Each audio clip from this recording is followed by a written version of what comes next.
ఈ రోజు video normal skin and dry skin వాళ్ళ కోసం మాత్రమే.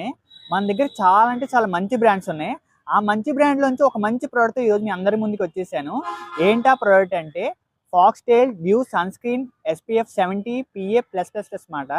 ఈ ప్రోడక్ట్ మనం యూస్ చేయడం వల్ల UVB అండ్ UVA రేస్ నుంచి స్ట్రాంగ్ అండ్ హై ప్రొటెక్షన్ ఉంటుంది మన స్కిన్కి. ఈ ప్రోడక్ట్ యూస్ చేయడం వల్ల స్కిన్ ట్యాన్ కంట్రోల్ అవుతుంది అండ్ స్కిన్ బ్రైట్నింగ్కి చాలా అంటే చాలా బాగా హెల్ప్ అవుతుంది అన్నమాట ఈ ప్రోడక్ట్ వాటర్ రెసిస్టెన్స్ కూడా. సో ఈ ప్రోడక్ట్ వాటర్ రెసిస్టెన్స్ వల్ల మనకి బెనిఫిట్ ఏంటంటే మన స్కిన్ మీద స్వెట్ పట్టినా లైట్గా వాటర్ టచ్ అయినా స్కిన్ మీద వెంటనే మన ఈ సన్ స్క్రీన్ అనేది పోదు, ఎక్కువసేపు స్టే ఉంటుంది. ఈ ప్రోడక్ట్లో నియామెసెట్, vitamin B5 and vitamin E లాంటి చాలా అంటే చాలా మంచి ఇంగ్రీడియంట్స్ ఉన్నాయి ఈ ప్రోడక్ట్లో. ఈ ప్రోడక్ట్ MRP వచ్చి 495 రూపీస్ మాట. మన దగ్గర చాలా అంటే చాలా మంచి ప్రైస్కి అవైలబుల్ ఉంది. సన్ స్క్రీన్ అనేది ఓన్లీ సమ్మర్లోనే కాదు, వింటర్ అండ్ రైనీ సీజన్లో కూడా తప్పకుండా మస్ట్ అండ్ షుడ్ వాడాల్సిన ప్రోడక్ట్. సో ఈ ప్రోడక్ట్ గురించి ఇంకేమైనా డీటెయిల్స్ కావాలి అనుకుంటే డిస్ప్లేలో కనిపించే నెంబర్కి మీరు మెసేజ్ చేస్తే ఇంకేమైనా డౌట్స్ ఉన్నా సరే నేను క్లారిఫై చేస్తాను. Thank you for watching this video.